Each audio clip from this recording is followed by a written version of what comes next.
একটু আসি আমরা প্রথম শিরোনাম যেটা আমি সেটা থেকে একটু শুরু করি। নির্বাচন চ্যালেঞ্জিং হবে, হঠাৎ আক্রমণ এলে সতর্ক থাকার নির্দেশ দিয়েছেন প্রধান উপদেষ্টা। তিনি বলেছেন যে ছোটখাটো নয়, বড় শক্তি নিয়ে নির্বাচন বানচালের চেষ্টা হবে, এরকম আশঙ্কা প্রকাশ করেছেন এবং বলেন যে হঠাৎ করে আক্রমণ চলে আসতে পারে। আজকে আজকে তার সভাপতিত্বে যখন যমুনায় তার সমন্বয় সভা হয় সেখানে তিনি এই কথাটা বলেছেন। মানে কাকে আসলে এই ভয়টা পাচ্ছেন বা কিসের ভয়টা আসলে উনি পাচ্ছেন? আসলে আমাদের ডক্টর মোহাম্মদ ইউনূস তো অনেক জ্ঞানী, বয়স্ক, প্রাজ্ঞ এবং প্রফেশনাল, মানে যাকে বলে দক্ষ, অভিজ্ঞতায় তার সমপর্যায়ের মানুষ দুনিয়াতে নেই, বাংলাদেশ তো দূরের কথা। ফলে তাকে মূল্যায়ন করা বা তাকে তার কথার অন্তর্নিহিত তাৎপর্য খুঁজে বের করা আমার পক্ষে সম্ভব নয়। আমি ব্যক্তিগতভাবে যেটা মনে করি যে উনি যে কথাটা বলেছেন সেটা ভেবে চিন্তেই বলেছেন। উনি যাদেরকে বড় মনে করেছেন, তো ওনার কাছে আসলে মার্কিন যুক্তরাষ্ট্র, হোয়াইট হাউস, বাকিংহাম প্যালেস বা এলিসি প্রাসাদ এগুলো সব চুনোপুঁঠি। তো সেই তুলনায় যদি এর সাথে বড় কিছু আসে, উনি তো আমেরিকাকে কখনো বড় মনে করবেন না, because they R there friend, তাদের সাথে তার একটা বন্ধুত্বপূর্ণ সম্পর্ক। ভারত, পাকিস্তান এগুলো তো আমেরিকা যিনি ডিল করে এসছেন, যার গলায় বারাক ওবামার মতো লোক মালা পরিয়ে দিয়েছেন। তো আমাকে যদি বারাক ওবামা মালা পরিয়ে দিতেন, আমি তো চিত হয়ে পড়ে যেতাম আনন্দে, আমি আর বাঁচতামই না, মরেই যেতাম সঙ্গে সঙ্গে। উনি তো এই অবস্থা। এবং এটা আপনি হেসে দিলে এত সোজা না। আমি জাপান স্টেট গেস্ট হিসেবে গিয়েছিলাম। একটা দেশের প্রধানমন্ত্রী তিনি ওই জাপানের সম্রাটের সঙ্গে দেখা করবেন।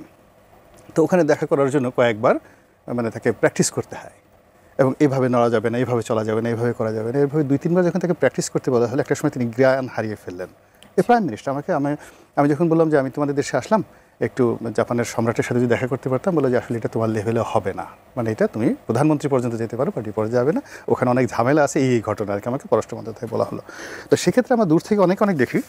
হোয়াইট হাউসের ভিতরে যারা গিয়েছেন, প্রেসিডেন্টের সঙ্গে যারা 1-to-1 বসেছেন, তারাই বুঝতে পারবেন ওটার ওজন কেমন। তো উনি তো ওই জায়গাগুলো দেখে আসছেন। তো তার চাইতে যদি বড় জায়গা থেকে বিপদ আসে, এটা তো আমার বলতে খুব শরম লাগে। এই বিপদ একমাত্র আসমান থেকে আসতে পারে, আল্লাহর মালিক, আল্লাহর গজব নাজিল হতে পারে। এছাড়া তো ডক্টর মোহাম্মদ ইউনূস এখন তার পিছনে যে বৃহৎ শক্তি সমূহ রয়েছে, ইউরোপীয় ইউনিয়ন রয়েছে, আমেরিকা রয়েছে। কিন্তু ইউরোপীয় ইউনিয়ন, আমেরিকা, মানে বৃহৎ শক্তি যদি নির্বাচন বানচালের কথা বলে, সেক্ষেত্রে আসলে এই বৃহৎ শক্তি কারা যারা নির্বাচন বানচাল করতে চাইবে? না, বৃহৎ শক্তি তো আমি ওটাই বললাম যে আপাত দৃষ্টিতে যদি ভারতের কথা বলেন, ভারত ডক্টর মোহাম্মদ ইউনূসের কাছে বৃহৎ শক্তি হতে পারে না। পাকিস্তান তো চাইবেই না, উনি নিজেও চান না। উনি তো চান যে চলে আসুক, একটা শান্তিপূর্ণ সুন্দরভাবে নির্বাচন হোক। আমেরিকা তো ওনার বন্ধু, সবাই ওনার বন্ধু। তা সেক্ষেত্রে যদি আরও বৃহৎ শক্তি আসে, সেটা আকাশ থেকে একটা আসমানি বালা মুসিবত আসতে পারে। সেটা ঝড় হতে পারে, বৃষ্টি হতে পারে, বন্যা হতে পারে, বজ্রপাত হতে পারে, এনিথিং।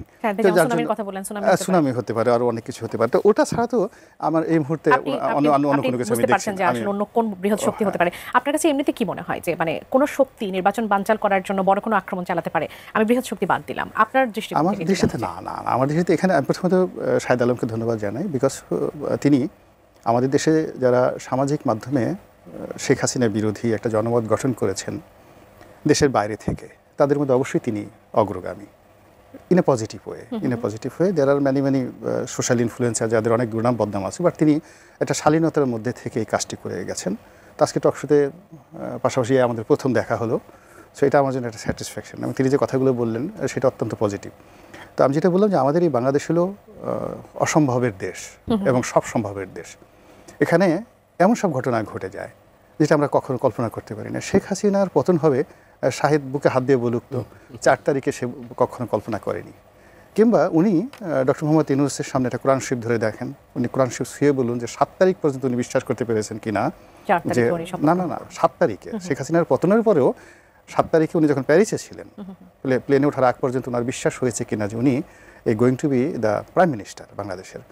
এরপরে এখন উনি যে সকল কথাবার্তা বলছেন, যে অনেক লোক তাকে বলছে যে আগামী 50 বছর স্যার থেকে যান। তো 50 বছর থাকা মানে 136 বছর বয়স, পৃথিবীর সবচেয়ে দীর্ঘতম মহারাজা হবেন তিনি যদি 50 বছর ক্ষমতায় থাকতে পারেন। এই কথা তো উনি ওনার নিজের মুখ দিয়ে বলছেন। তো এই জিনিসগুলো বাংলাদেশে আসলে ডক্টর মোহাম্মদ ইউনূসের আগে কেউ বলেননি। জিয়াউর রহমান সাহেব বলেনি, বঙ্গবন্ধু বলেনি, শেখ হাসিনা বলেনি, খালেদা জিয়া বলেনি, আর ভবিষ্যতে তারেক রহমান সাহেব তো বলেনি না এই সমস্ত কথাবার্তা। তো সেখানে তার যে একটা দীর্ঘমেয়াদী প্ল্যান আছে, 5 বছর, 10 বছর, 50 বছর, তো আমরা আসলে এখনও পর্যন্ত তাকে রিড করতে পারছি না। এটা হলো আমাদের একটা সবচেয়ে বড় প্রবলেম। এবং প্রবলেমের কারণে কি হচ্ছে দেখুন, ক্ষমতার কেন্দ্রে তিনি ডাকছেন আন্টু বান্টু পান্টু আসো, তারা সবাই দৌড় দিচ্ছে, আমি নাম বললাম না। আবার কখনো বলছে যে 3 জন হলো শ্রেষ্ঠ, আসো তোমরা 3 জেনারেল। তারপর শেষে আবার বলছেন যে না, আমার এটা পছন্দ হচ্ছে না, আমার এটা ডিজায়ার হচ্ছে না। এবং গত 14 মাসে তিনি যে মিরাকেলগুলো দেখিয়েছেন, বাংলাদেশের ইতিহাসে এই মিরাকেল শহীদ প্রেসিডেন্ট জিয়াউর রহমান কিংবা বঙ্গবন্ধু দেখাতে পারেননি। এই ঐক্যমত্য কমিশনে যে ধৈর্য ধারণ করে আমাদের রাজনৈতিক দলগুলো পরস্পরের সাথে সখ্যতা বজায় রেখে ডক্টর মোহাম্মদ ইউনূসের সম্মান রক্ষার্থে আলী রিয়া সাহেব, বদিউল আলম মজুমদারদের প্রতি আনুগত্য দেখিয়েছেন। বিশ্বাস করেন, বাংলাদেশে 1954 থেকে এই পর্যন্ত আমি রাজনীতির ছাত্র হিসেবে এইভাবে দেখিনি, যেখানে হোসেন শহীদ সরওয়ার্দির মতো মানুষের সাথে মানুষ ধাক্কাধাক্কি করেছে, যেখানে বঙ্গবন্ধু শেখ মুজিবুর রহমানের রাজনীতিতে একেবারে যারা বলতে গেল তার জন্য চোখ খুলে দিতে চাইতো, জবা ফুলের মতো সেই মানুষগুলো তার বিদ্রোহী করে তার দল থেকে বের হয়ে গেছে। আসম আব্দুর রফের কথা বলছি, সবাই মানে এই অবস্থাতে। তো এরকম রাজনীতিতে সবাই বিদ্রোহ করে, এবং বিদ্রোহ করাটা হলো রাজনীতির সৌন্দর্য, ভিন্ন মত পোষণ করাটা রাজনীতির সৌন্দর্য। এই প্রথম আমরা 14 মাস ধরে ঐক্যমত্য মানে মিটিং একসাথে খেয়েছি, একসাথে গল্পগুজব করেছি, এবং এখানে সব অসম্ভব ঘটনা ঘটেছে। আপনি চিন্তা করেন, একেবারে তরুণ নাহিদ ইসলাম, একেবারে তরুণ নাহিদ ইসলাম আমার বড় ছেলের সাথে নাহিদের বয়স হবে অন্তত 4 থেকে 5 বছরের ছোট। এখন সালাউদ্দিন সাহেবদের মতো মানুষ নাহিদ ইসলাম সাহেবের সঙ্গে যখন হ্যান্ডশেক করেছেন, তো যথাযথ সম্মান প্রদর্শন করে, মর্যাদা দিয়ে, ধৈর্য সহকারে তাকে সম্মান প্রদর্শন করেছেন। কেন 8 মাস ধরে কিন্তু সেই চমৎকার পরিবেশটাই আসলে দেখেছি। এটা না, এটা হলো ডক্টর মোহাম্মদ ইউনূসের ম্যাজিক্যাল পাওয়ার। গতকালের ঘটনাটা তো আবার আমাদেরকে একটু ভাবনায় ফেলছে। গতকাল যখন এই যে বাস্তবায়নের যে সুপারিশ প্রধান উপদেষ্টার কাছে দেওয়া হলো, সেই সুপারিশ নিয়ে এখন নানা ধরনের কথা হচ্ছে। এর সাথে আরো বাজে অবস্থা অতীত হয়েছে, কিন্তু আপনি দেখবেন যে ডক্টর মোহাম্মদ ইউনূস যখন আবার সবাইকে ডাকবেন এবং শাহেদ আলমকেও যদি ডাকেন, তো দেখবেন সবাই তার সামনে যাবেন, উনি সবার সাথে হাসি মুখে কথা বলবেন, এবং সবাই সব বেদনা ভুলে ওখান থেকে ফিরে আসবেন। আপনি বিএনপির মানে আপনার একটা বৃহৎ দল, যেখানে সে একটা ডাইরেক্ট অ্যাকশনে চলে গেল। দুটো অ্যাকশন। ফার্স্ট অ্যাকশন হলো যে যখন ডক্টর মোহাম্মদ ইউনূস ক্ষমতা নেননি, এই সময়টি তারা বললো যে না, 3 মাসের মধ্যে নির্বাচন চাই। আবার ক্ষমতা নেওয়ার পরে বললেন যে ডিসেম্বরের মধ্যে নির্বাচন হতে হবে। এবং এই যে ডিসেম্বরের মধ্যে নির্বাচন হবে, আমি মনে করি বিএনপির এটা ছিল একটা পারফেক্ট ডিসিশন, স্ট্রং ডিসিশন। কিন্তু ডক্টর মোহাম্মদ ইউনূসের ডিপ্লোম্যাসি বলেন, ম্যাগনেটিক পাওয়ার বলেন, হোয়াট এভার মেবি, এই নির্বাচনটা ফেব্রুয়ারি মাসে চলে আসছে। এবং এখান থেকে এই যে একটা অনিশ্চয়তা শুরু হয়েছে, যার কারণে আমরা এখন সবাই খুব টেনশনে আছি। ডক্টর মোহাম্মদ ইউনূসের যে তার যে হাসি খুশি ভাবসাব দেখে আমাদের যে দুঃখ, আমাদের যে কষ্ট বেদনা, ওনাকে দেখলে আমার মনে হয় না। আমি শাহেদের কাছ থেকে একটু শুনি। শাহেদ ভাই, আপনি বলতে চাচ্ছিলেন? আমি বলতে চাচ্ছিলাম, নতুন প্রশ্ন করার আগে দিয়ে আপনি যে বললেন যে বড় আঘাত আসতে পারে বলে ডক্টর মোহাম্মদ ইউনূস আশঙ্কা করেছেন, এবং উনি বললেন এটা ওনার জানাশোনার বাইরে না, আমরা দেখছি না কোনো আঘাত, যদি না আসমান থেকে আসে। নির্বাচন বানচালের জন্য বড় আক্রমণ। আমি একটু মনে হয় যে উনি অন্ধকারে ঢিল ছুটছেন বিষয়টা। কিরকম? কারণ হলো এই রাষ্ট্রের নিয়ন্ত্রণ ওনার হাতে নেই, এই সরকার যারা পরিচালনা করে তাদের হাতে নাই। Nobody is aware what's going to be next. আমি একজন উচ্চপদস্থ সরকার পরিচালনার সাথে সংশ্লিষ্ট ব্যক্তির সাথে কথা বলেছি। তিনি বলেছেন লাস্ট 3 মাস ধরে আমরা কোনো ইন্টেলিজেন্স রিপোর্ট পাই না। একটা সরকার পরিচালিত হচ্ছে, লাস্ট 3 মান্থস কোনো ইন্টেলিজেন্স রিপোর্ট তার কাছে নাই, অথচ সে খুব গুরুত্বপূর্ণ মন্ত্রণালয়ের দায়িত্বপ্রাপ্ত একজন ব্যক্তি। আমি নাম বলছি না, আমি তো আসছি অফলাইনে অনেক মানুষের সাথে কথা বলছি। তো সে রীতিমতো হতাশা প্রকাশ করে মানে কাদার উপক্রম যে এই রাষ্ট্র কিভাবে চলছে। আমি বললাম হয়তো ইন্টেলিজেন্স রিপোর্ট পাচ্ছেন না, তার অর্থ হচ্ছে যে কোথাও কোনো সমস্যা নেই। বলছি ইয়েস, সমস্যা তো আমরা তো হতে দেখেছি সংসদ ভবনে, যখন আসলে কিছুদিন আগের ঘটনা যেটা আমরা দেখলাম। আমি তো সেটাই বলছি, তার কথাই হচ্ছে এটা যে ইদার দেশে কোনো সমস্যা নেই, অর যারা দায়িত্বে আছে তারা আমাদেরকে ট্র্যাপের মধ্যে ফেলে দিয়েছে। So that literally the government is not functioning. আপনি রাস্তায় রিক্সাওয়ালার কাছে যান, উবার ড্রাইভারের কাছে যান, সবজি বিক্রেতার কাছে যান, না স্যার এইভাবে দেশ চলে না, দেশ চলছে না। সো আমার মনে হয় যে কিন্তু এই যে আজকের যে ট্রাপ, এই ট্রাপটা doctor Yunus being a very learned and the top figure of Bangladesh, উনি হয় রাজনীতি বুঝেন না, হয় না, আমি বলবো উনি রাজনীতি বুঝেন না। হয়তো এটা বললে খুব অত্যুক্তি হয়ে যায় কিনা আমি জানি না, কিন্তু এটাই বলা উচিত যে একটা রাষ্ট্র, সমাজ ব্যবস্থা কিভাবে চলে। উনি কাজ করছেন অ্যাডহক বেসিসে, আমার এখন এটা লাগবে, এখন এটা লাগবে, এখন এটা লাগবে। দায়িত্ব নেওয়ার পরেও যে আপনার রাষ্ট্র তো শুধু 1 বছরের না, আপনাকে 5 বছরের প্ল্যান করতে হবে, 10 বছরের প্ল্যান করতে হবে। আমি যদি দায়িত্বে নাও থাকি, আমি এমন একটা রূপকল্প স্বপ্ন দেখাবো যেটা এই রাষ্ট্র এই পথে চলবে। সেই পথে কি আমরা উঠতে পারিনি? আপনি কি মনে করছেন? খুবই আশ্চর্যজনকভাবে, দুর্ভাগ্যজনকভাবে আজকের যে রাষ্ট্রীয় প্রশাসন চলছে, এইখানে আমি বলবো যে ডক্টর ইউনূসের মতো একজন মধ্যচিন্তার সেকুলার মানুষের হাত ধরে বাংলাদেশ খুব দ্রুত গতিতে একটা কট্টর ডানপন্থী রাষ্ট্র ব্যবস্থার দিকে ধাবিত হচ্ছে, এবং এর পুরোটা দায়ভার আমি বলবো যে এটি ডক্টর ইউনূসের লিডারশিপের। কারণ তিনি রাষ্ট্র বোঝেন না, তিনি ব্যবসা বুঝেন ভালো, তিনি ব্যক্তিগত অর্জন বুঝেন ভালো, তিনি রাষ্ট্র বুঝেন না।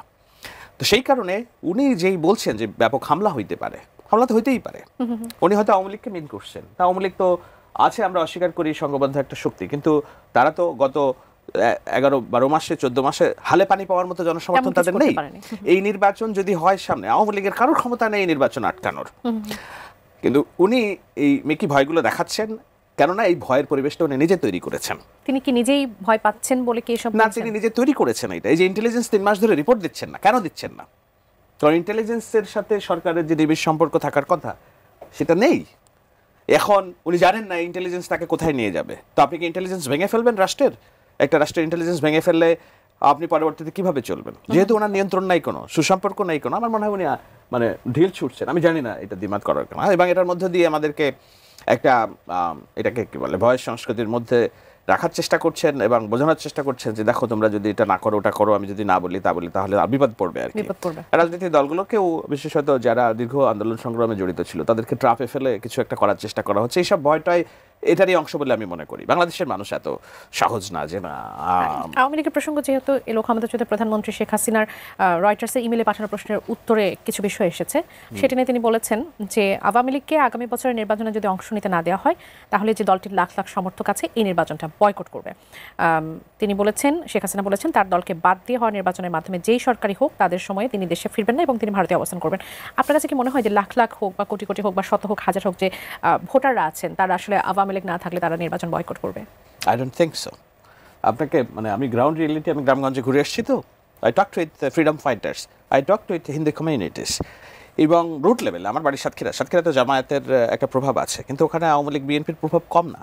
বারবার আমরা শুনি যে এটা জামায়াতের এলাকা, কিন্তু জামাত যতবার নির্বাচনে জিতেছে ওটা বিএনপির ভোট নিয়ে জিতেছে। তো এবার তো জামাতের এগুলো আলাদা, এর সাথে যোগ হয়েছে আওয়ামী লীগের ভোট এবং নতুন প্রজন্মের ভোট। তো সেই ক্ষেত্রে আমি বলবো যে এত সহজ না। এবং আমি যাদের সাথেই কথা বলেছি, দুঃখিত, কেউই বলে নাই যে নির্বাচন বয়কট করার কথা কেউ বলছে না। আওয়ামী লীগের সমর্থকরা বলছে না, তারা অধীর আগ্রহে অপেক্ষা করছে, তারা মুক্তি চায় এবং তারা একটা নির্বাচন ব্যবস্থার মধ্যে দিয়ে যেতে চায়, একটা সিস্টেমেটিক গভর্নমেন্টের মধ্যে আসতে চায়। জি, আমাদের সঙ্গে দুজন দর্শক আছেন, একজন দর্শককে একটু স্বাগত জানাতে চাই। দর্শক কে বলছেন, কোথা থেকে বলছেন, আপনার প্রশ্নটি করবেন। আসসালামু আলাইকুম। জি, ওয়ালাইকুম সালাম। আমি রংপুর থেকে ফয়সাল বলছি। বলবেন, আপনার প্রশ্নটি করবেন। আমাকে যে রনিবের কাছে মিষ্টি কথা তো শুনতে খুব ভালো লাগে।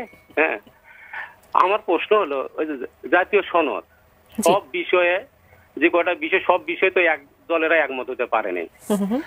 এখন আমরা কোন কোন বিষয়ে একমত হবো বা কোন কোন বিষয় ইয়েস দেবো না দেবো, তো এরকম ফর্ম থাকবে না, শুধু খালি ইয়েস আর নো। জি, তাহলে আমরা কোনটা বুঝবো? আমরা তো কিছুই জানি না, কিছু বুঝি না, দেখছি জাতীয় সনদ সম্পর্কে দেখিও নেই।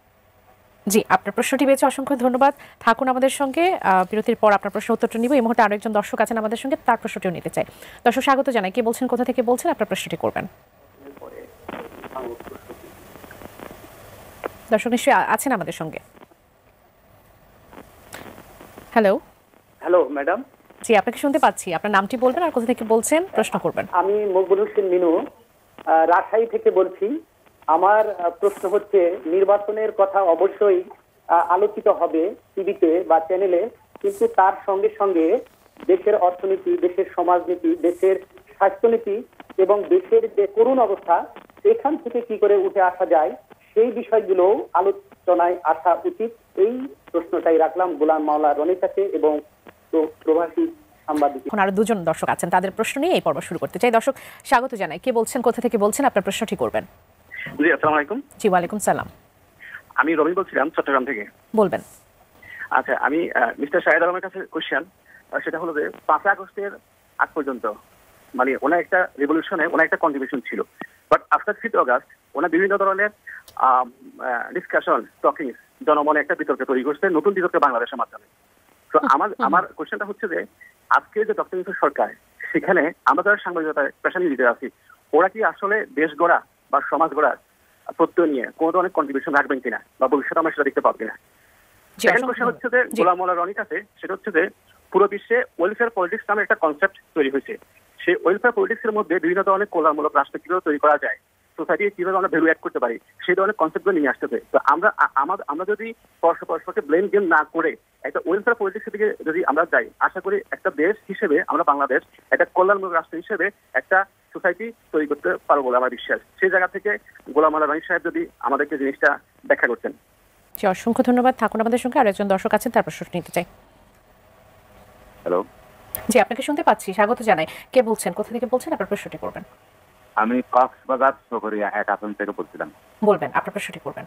আমার প্রশ্ন হচ্ছে, আপনার এই গোলাম মাওলা রনি আর আপনারা তিনজন বাংলাদেশের যেতগুলো সাংবাদিক আছে আর অন্তর্বর্তী সরকার যারা উপদেষ্টা আছে, ওরা কি হাসিনার হাসিনা আর কোন হাসিনা বলতে পারবেন না? ওরাটা আমরা নিরপেক্ষ মনে করি, ওরার কোনো দলীয় ব্যানার নেই। আমার প্রশ্ন হচ্ছে আপনাকে অসংখ্য ধন্যবাদ। থাকুন আমাদের সঙ্গে, আপনাদের প্রশ্নের উত্তরগুলো নিব। আমি রনি ভাই আপনার কাছ থেকে একটু শুরুতে আসে গণভোটের বিষয়টার প্রশ্নটা আমার কাছেও ছিল, যে গণভোটের ব্যালট বাক্সে যে প্রশ্নটা থাকবে সেটা ছিল, মানে সেটা হবে এরকম যে আপনি কি জুলাই জাতীয় সনদ বাস্তবায়ন আদেশ 2025 এবং ইহার তফসিল 1-এ সন্নিবেশিত সংবিধান সংস্কার প্রস্তাব সমূহের প্রতি আপনার সম্মতি জ্ঞাপন করিতেছেন? একজন ভোটার যখন ভোট দিতে যাবে তখন আসলে কিসের উপর ভিত্তি করে সে হ্যাঁ না ভোটটা এখানে দেবে? সে কি জানতে পারছে যে সে কোনটাকে হ্যাঁ হিসেবে নিচ্ছে, কোনটাকে না হিসেবে নিচ্ছে?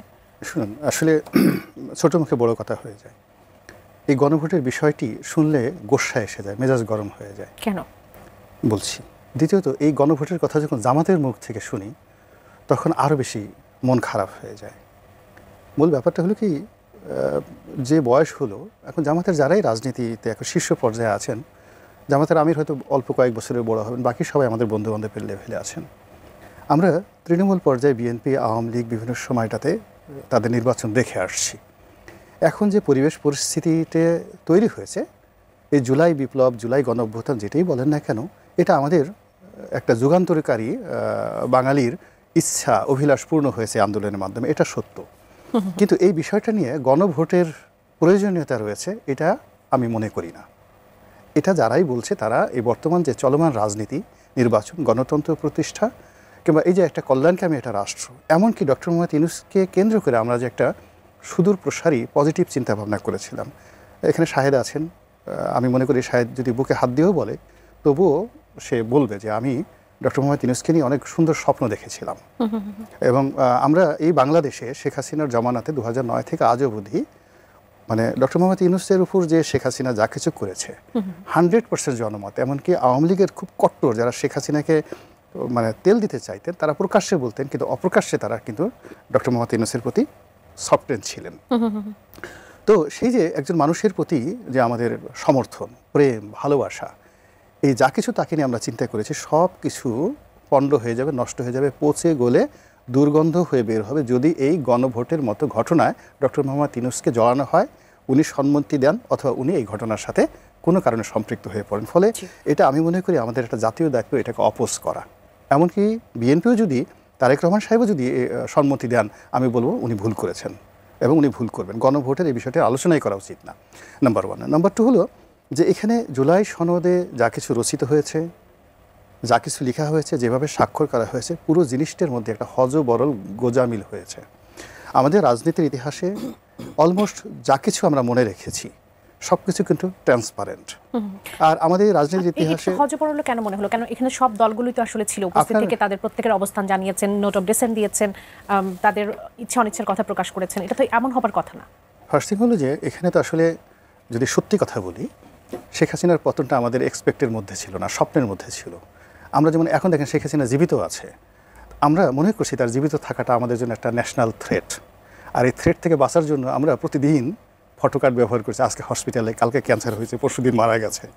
তো উনি দিল্লিতে আছেন, এটা কি তার জীবিত থাকাটাকে আমরা একটা ন্যাশনাল থ্রেট মনে করছি।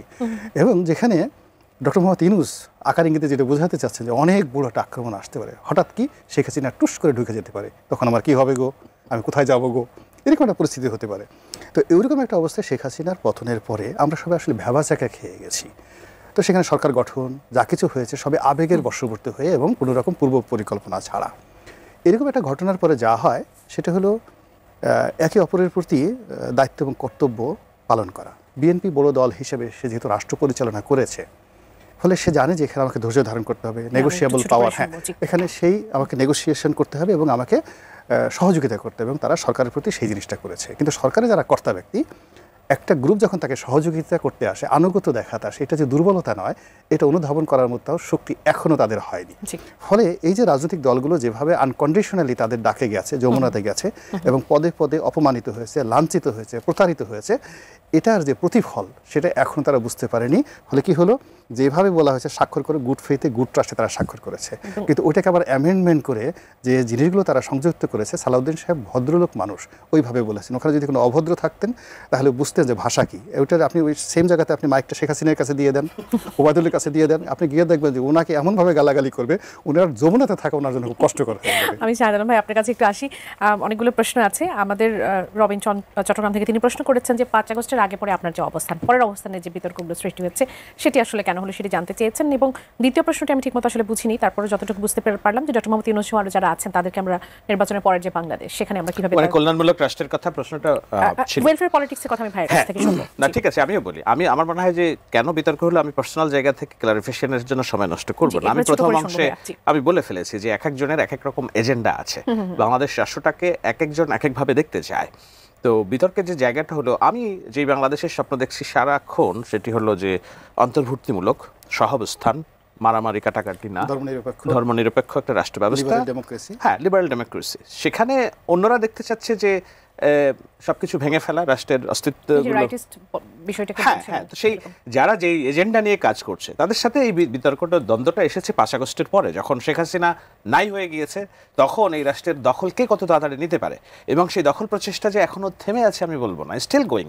আমি যখন কথা বলছি তখন চীনে আমরা দেখছিলাম যে একটা সম্মেলন হচ্ছে, কয়েকজন যোগ, আমি নাম বলতে চাই না, এবং আমি এখনো বলি যে উনি বলছিলেন অফ দ্য রেকর্ড যে গোলাগুলির ঘটনা ক্যান্টনমেন্টে এটা ওনার কানে পৌঁছেছে। তো আমরা এই প্রত্যেকটা রাত্র পার করছি পুলসিরাতের মধ্য দিয়ে, ইজ বিকজ এই রাষ্ট্র দখলে নেওয়ার জন্য নানান দিক থেকে চেষ্টা হচ্ছে, যতক্ষণ না পর্যন্ত আমরা পার্লামেন্টারি সিস্টেমে প্রবেশ করছি। Once parliamentary system is form, সেখানে এখন ওকে তুমি রাষ্ট্রের নিয়ন্ত্রণ নিতে চাও, রাষ্ট্র পরিচালনা করতে চাও, জনগণের ভাগ্য উন্নয়ন করতে চাও, ওকে তুমি ভোটের মাধ্যমে আসো, পাবলিকের ম্যান্ডেট নিয়ে আসো।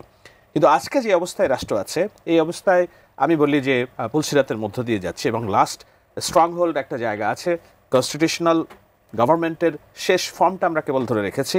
একটা হলো যে আমার খুব অপছন্দের ব্যক্তি চুপ্পু, এই চুপ্পুর কারণে আমরা এখনো বলতে পারছি যে এটা কনস্টিটিউশনাল স্টেট। চুপ্পু ইজ গন, এই রাষ্ট্র কনস্টিটিউশনাল স্টেট না আনকনস্টিটিউশনাল।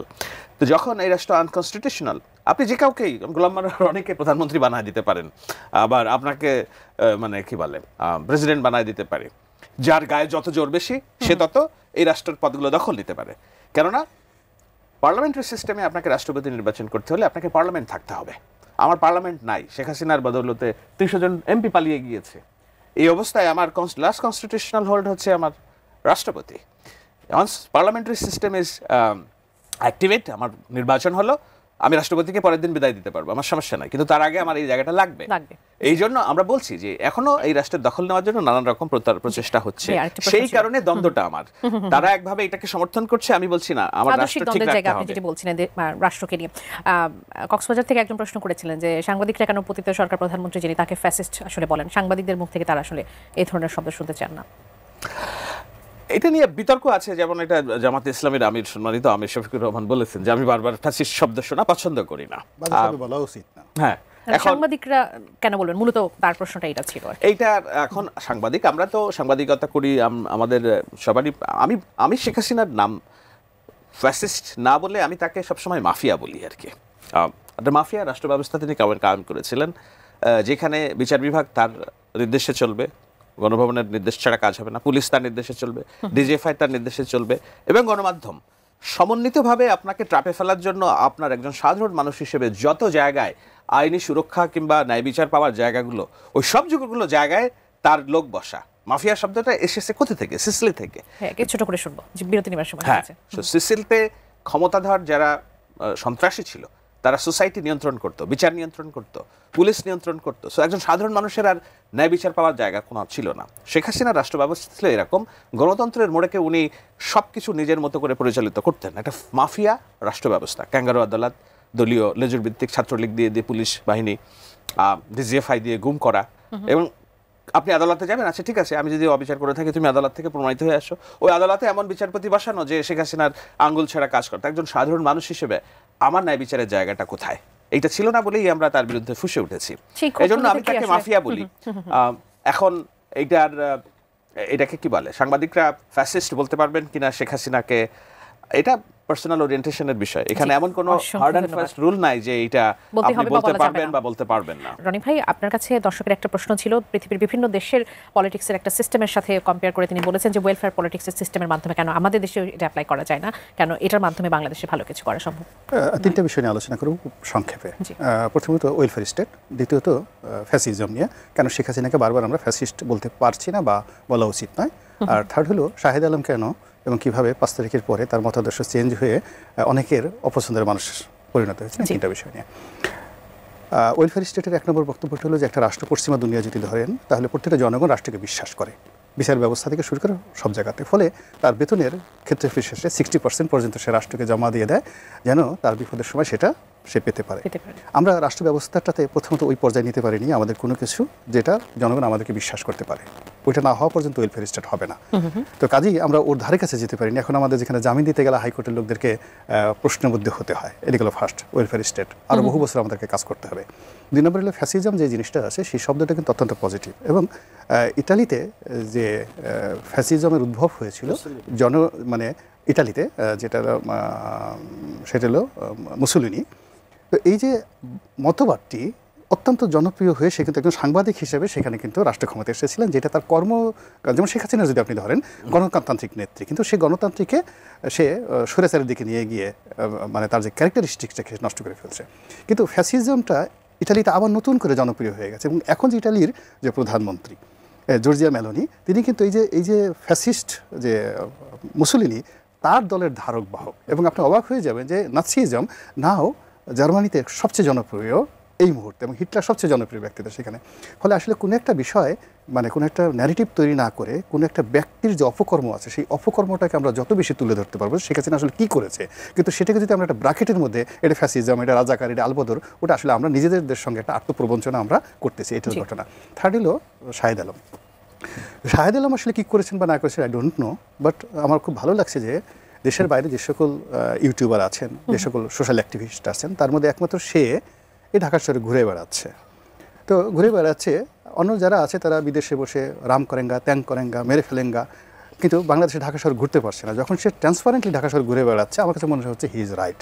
আর সেকেন্ড থিং হলো যে আমার সঙ্গে তার আজকের এই অনুষ্ঠান, তার যারা প্রতিদ্বন্দ্বী দেখবে, বাংলাদেশে সে আমেরিকাতে কচু পাওয়া যায় না, তো যায়, তো তার সে বলবে যে আমাকে 1 বস্তা কচুর রস দিয়ে যাও। শাহেদ আলম কী করে গোলাম মোল্লা রনির সঙ্গে এই এটিএন নিউজে বসে টক শো করলো, আজকে আমি সারা শরীরে মনের আনন্দে কচুর রস মাখবো, তারপর সারা শরীর নিজে it means he is in the right track. Shahed Alam ভাই, একজন দর্শকের প্রশ্ন ছিল, আসলে প্রশ্নের উত্তরটা আমারও দেবার কথা, কিন্তু আমি আপনার কাছ থেকে শুনতে চাইবো। বাংলাদেশের প্রেক্ষাপটেই মূলত তিনি প্রশ্নটা করেছেন যে আমরা সবসময় পলিটিক্স নিয়ে আসলে কথা বলি, পলিটিক্স নিয়ে টকশো করি, কিন্তু জনগণ তো আসলে অর্থনীতির কথা জানতে চাই, সমাজনীতির কথা জানতে চাই, দেশ কোন পরিস্থিতির দিকে আগাচ্ছে, কোন দিকে যাচ্ছে, আমরা সার্বিকভাবে কেমন আছে সেগুলো জানতে চাই। সেটা নিয়ে আলোচনা কেন কম হয়, সেই প্রশ্নটি। এটা ঠিক, ওনার চাওয়ার মধ্যে কোনো দোষ নাই, আমিও মনে করি দোষ নেই, কিন্তু আমাদের গণমাধ্যমের যে বিষয়, আমরা রাষ্ট্র হিসেবে গত 1 বছরে খুব অসহিষ্ণু রাষ্ট্র হয়ে গিয়েছি। আগেও হয়তো ছিলাম, কিন্তু এটা 1 বছরে অনেক বেশি। আপনি এখনই একটা স্ট্যাটাস লিখবেন যে এই মুহূর্তে জাহাঙ্গীর গেটে ভাঙচুর চালানো উচিত হচ্ছে, দেখবেন সবাই নড়ে চড়ে বসছে, কারণ তারা এটা পছন্দ করে। হ্যাঁ, এই যে অসহিষ্ণুতা, সবসময় একটা উত্তেজনার মধ্যে থাকতে পছন্দ করা আর কি।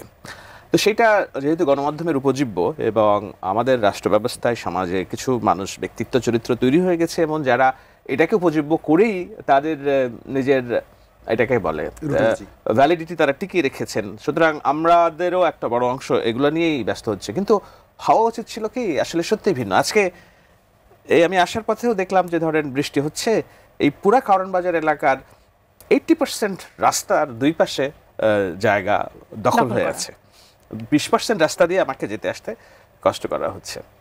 আমরা এই কাজগুলো তো কোনো পলিটিক্যাল সরকার করার সাহস নাই, তাই না, করতে পারে না ভোটের জন্য। ডক্টর ইউনূসের এই সুযোগ ছিল যে এই রাষ্ট্র কেমনভাবে চলা উচিত তার কিছু স্যাম্পল তৈরি, দৃশ্যমান ডেভেলপমেন্টের জায়গাগুলো দাও। এখন আমরা এগুলো নিয়ে, ওনারাও এদিকে কোনো খেয়াল নাই, আমরা এটা নিয়ে আলোচনা করি না, কিন্তু আসলেই আমি ওনার সাথে একমত, হওয়া উচিত ছিল এগুলাই, রাষ্ট্র কেমনে চলবে, অর্থনীতি, মানুষের ভাগ্য পরিবর্তন, দীর্ঘমেয়াদী পরিকল্পনা। কিন্তু এই যে আমরা বললাম আমাদের মধ্যে একটা উত্তেজক তৈরি হয়ে গিয়েছে, আমরা সবসময় উত্তেজনা পছন্দ করি। প্রত্যাশা অনেক বেশি, কিন্তু সেই অনুযায়ী আমাদের প্রাপ্তির সংযোগ ঘটছে না, এবং আমরা যে গণতন্ত্রের স্বপ্নটা দেখে যাই সেই গণতন্ত্র সবসময় অধরাই কি থেকে যাচ্ছে, সেই জন্য কি মানুষের মধ্যে অসহিষ্ণুতা বেশি, সেই প্রশ্নটা আসলে তো থেকে যায়। অসংখ্য ধন্যবাদ শাহেদ আলম, অসংখ্য ধন্যবাদ গোলাম মাওলা রনি আমাদের আয়োজনে যুক্ত হওয়ার জন্য।